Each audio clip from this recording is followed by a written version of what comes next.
ఒక గ్రామంలో ఒక అవధాన్లుగారు భార్య ఉండేవారు. వారికొక పెద్ద ఇల్లు, కొంత భూవసతి ఉండేది. వారికి ముగ్గురు కొడుకులు. ముగ్గురు కొడుకులు ఉదయం ఇంటివద్ద భోజనాలు చేసి దగ్గర్లో ఉన్న పట్టణాలకు వెళ్లి ఉద్యోగాలు చేసుకుని తిరిగి చీకటి పడే వేళకు ఇంటికి వచ్చేవారు. గ్రామం గుడిలో రోజూ పురాణం చెప్పేవారు. అవధాన్లుగారు భార్య సాయంకాలం వేళ పురాణం వినటానికి వెళ్లి చీకటి పడ్డాక బస్తీనుంచి తిరిగి వచ్చే కొడుకులతో సహా ఇల్లు చేరుకునేవారు. అవధాన్లుగారి ముగ్గురు కొడుకులకు పట్నంలోనే పెళ్లిళ్లయ్యాయి. భార్యలు కాపరానికి వచ్చారు.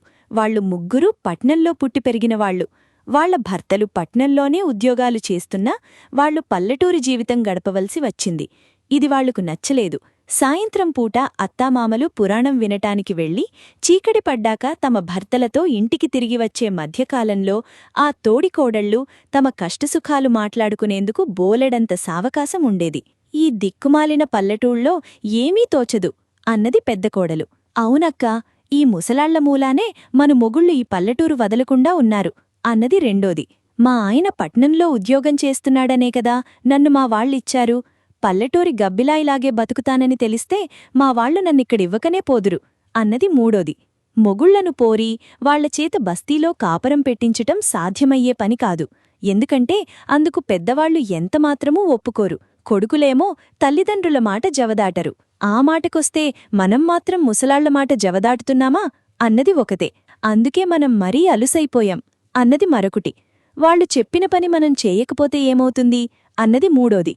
అత్తామావల మాట వినటం లేదంటే మనవాళ్లే మనని తిడతారు అన్నది ఇంకొకతే. వాళ్లు చెప్పిన పని చెయ్యాలి, కాని చెప్పినంతవరకే చెయ్యాలి. ఏ పని ఆశాంతం చెయ్యకూడదు. ఇదొక రకం తిరుగుబాటు. అలా చేస్తే ముసలాళ్లకు మనతో ప్రాణం విసిగి మనన్ని వేరే కాపరాలు పెట్టుకోనిస్తారు అంటూ పెద్ద కోడలు మిగిలిన ఇద్దరికీ ఒక పథకం చెప్పింది. అది చాలా బావుందని మిగిలిన కోడళ్లు కూడా అన్నారు. ముగ్గురు కోడళ్ళు తిరుగుబాటు ప్రారంభించారు. అత్తగారు ఒక కోడల్ను ఇల్లు చిమ్మమనేది. ఆ కోడలు ఈ గదిలో దుమ్ము ఆ గదిలోకి, ఆ గదిలో దుమ్ము ఈ గదిలోకి చిమ్మి ఇల్లు చిమ్మానత్తయ్యా అనేది. మామగారు మడిబట్ట ఆరవేయమంటే మరో కోడలు బట్టను ఉన్నపాళంగానే ఆరేసేది. అదేమంటే మామగారు మడిబట్టను ఉతికి ఆరేయమనలేదే అనేది. అత్తగారు ఏ కోడల్నన్నా అంట్లు తోమమంటే ఆ కోడలు అంట్లు తోమి కడగకుండా వదిలేసేది.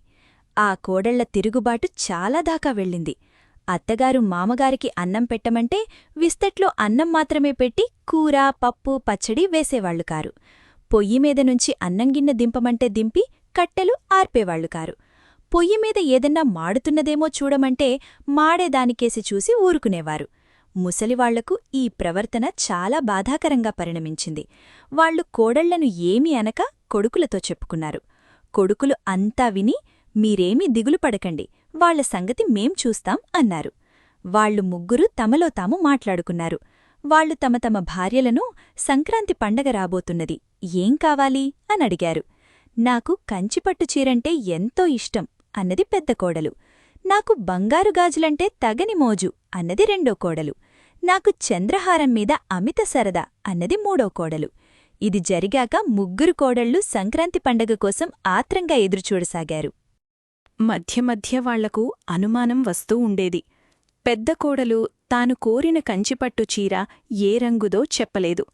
రెండో కోడలు తనకి ఏ రకం బంగారు గాజులు కావాలో చెప్పలేదు. మూడో ఆవిడ చంద్రహారం బిళ్లలు గుండ్రంగా ఉండాలో కోలగా ఉండాలో చెప్పలేదు. వాళ్ల భర్తలు మళ్లీ ఆ విషయం ఎత్తనేలేదు. ఇంతలో సంక్రాంతి రానే వచ్చింది. పండగ ముందు రోజు ముగ్గురు కొడుకులు ఏవేవో తెచ్చారు కూడా. పండగ రోజు కోడళ్ల ఆనందం చెప్పనలవి కాదు. అందరూ సావిట్లో కూర్చుని ఉండగా పెద్ద కొడుకు కంచిపట్టు చీర తెచ్చి తల్లికిచ్చి, అమ్మా, నువ్వు ఈ పట్టుచీర కట్టుకో, నా భార్య సంతోషిస్తుంది, దానికి కంచిపట్టు చీర ఇష్టం అన్నాడు. దానికిష్టమైతే దానికే ఇవ్వకపోయావా అన్నది తల్లి. ఏం కావాలని అడిగానమ్మా, కంచిపట్టు చీర తనకిష్టమన్నదిగాని కావాలని అనలేదు అన్నాడు పెద్ద కొడుకు. రెండో కొడుకు తల్లికి బంగారు గాజులిచ్చి, పెట్టుకోమ్మా, నీ కోడలికి ఇవంటే తగని మోజుట అన్నాడు. మూడో కొడుకు తల్లికి చంద్రహారమిచ్చి అలాగే అన్నాడు. ముగ్గురు కోడళ్ల ముఖాలు అవమానంతో ముడుచుకుపోయాన్. వాళ్లు దుఃఖం ఆపుకోలేకపోయారు. వాళ్లు అత్తమామల కాళ్లమీద పడి తమకు తగిన శిక్ష అయిందని క్షమించమని అన్నారు. అత్తగారు కోడళ్లను బుజ్జగిస్తూ మీ వస్తువులు మీరు తీసుకోండ్రా, ఈ వయసులో నాకివన్నీ కావాలా అన్నది. అటు తర్వాత ఆ కోడళ్ళు అత్తమామలను తల్లిదండ్రులకన్నా ఎక్కువగా చూసుకుంటూ బుద్ధిగా మసులుకున్నారు. కథ నచ్చితే లైక్ చేయండి, మిత్రులతో షేర్ చేయండి. మరిన్ని ఆసక్తికరమైన కథల కోసం సబ్స్క్రైబ్ చేయండి.